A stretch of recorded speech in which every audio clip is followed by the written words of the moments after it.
raging for over a week now, and I've been thinking about this nonstop. And as reports have started to surface that some people were actually able to save their houses, it got me thinking about a lot of the types of things that I would do in the future to be prepared living here in San Diego. So let's see what we could learn about building houses and retroactive or proactive things that you can do to be better prepared for fires in the future. I'm Ricky, and this is Tuba Da Vinci.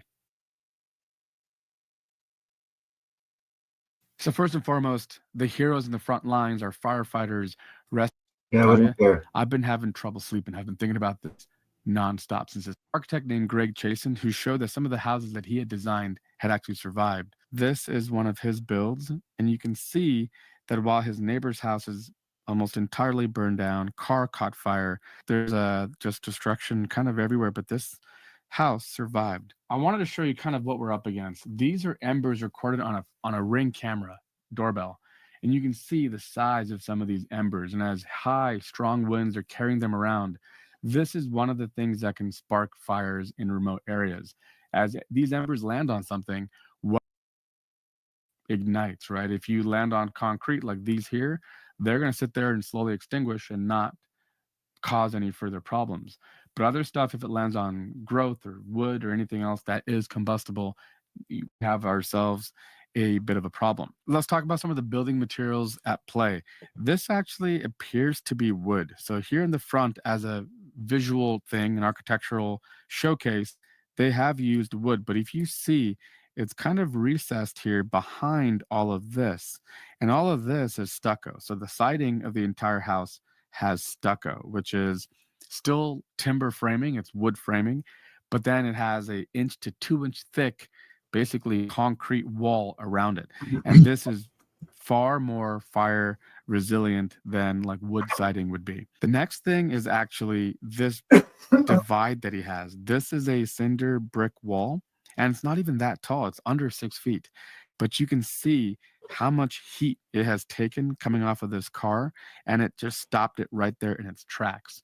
Now, these are basically fire breaks. These are the sorts of things that we could consider when building houses. I want to show you one picture. This is like in the broad daylight here. And if you look at this picture, what you see here running off of this one, that's aluminum. That is melted aluminum. Aluminum melts probably around 1200 degrees. So that means we were seeing temperatures up in that range, and still nothing around here burned.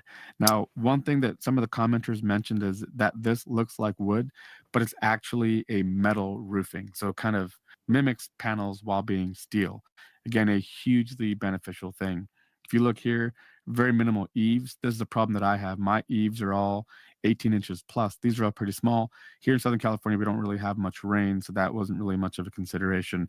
Metal gutters and just everything else that could be taken to minimize the amount of potential fire hazard. It's hard to know what they had here in terms of growth and stuff, but you can see that there's a lot of hardscape inside and out. Even around here, this is all rock chips, right? So there are a couple of little shrubs in these little pop outs, but it is largely hardscape. That rock would never melt, and you would be able to have embers land and extinguish without causing further fires. So just to drive this point home, take a look at this. This is a little video that I This is found on Cal interesting. Fire's YouTube channel, and they do a little control burn along this wood chip. And you can see this house has wood chips all the way to the boundary. And here there's actually hardscape. There's some stone, looks like a walking path, and the chips end there. And you can see here the fire has kind of run its course. The wood chips have burned.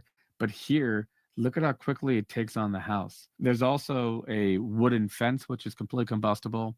There's these eaves, right? The fire comes in and kind of gets trapped up in this area. And it looks like probably wooden siding, but this entire structure catches fire and it's completely burnt down. The only reason why it's still standing is the 2x4s, which are thicker, just have more mass and require longer to burn down. But I mean, this is a complete loss here at this point. And just look over here. This isn't advanced building materials or anything. This is the most amazing example because this actually is not that expensive to change. This siding is wood, just like this one was. This was all the same. Now, they had a metal fence here, right? So this is an iron fence that didn't burn at all. The wood, you can see how quickly that took. this is something that we could probably all do right now. So the first advice that I would have is designate a 5-foot barrier to your house, 5 feet off of your property, like where your house ends, and have no wood chips. I honestly don't think in Southern California or anywhere prone to fires that wood chip should ever be used. True It's not that. worth it for that extra peace of Let's get mind. back to more So I have a fire lot of prevention vinyl stuff fencing here. right now, and I now think that that has to go. Let me show you why. This is a little test done by the Hardy Board Company. So this is Hardy Fiber Boards. Now I just want to show you kind of their test setup. They have little flame torches that they run for a little period of time. You can kind of see here, they turn on the nozzles and you can kind of see this fire start to spread, right? So look at this. The vinyl is the first to go. Vinyl is basically like a plastic, and it just in 2 minutes has already completely given up.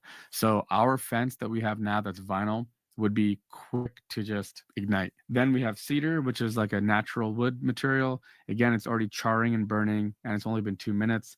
The engineered wood, which is a category which is typically either petroleum based or like a hybrid blend of different things, is already going as well. And then finally over here is a fiber cement board. Again, more inorganic material, and you can see the damage. So if we fast forward here in time, you can see how quickly the other things have already given way and the other structures have already kind of failed. And this is the end damage to the Hardy cement. Okta simplifies. Anyhow, I actually built the fence in the backyard with that Hardy cement board about 3-4 years ago. Of course, I knew it was the best product instead of wood product. Neighbor next to me's got a beautiful looking wood fence. It'll be gone in 5 minutes in a fire. And there was actually a house fire. 4 houses downhill from me that I had to jump the fence to help fight before the fire department got there.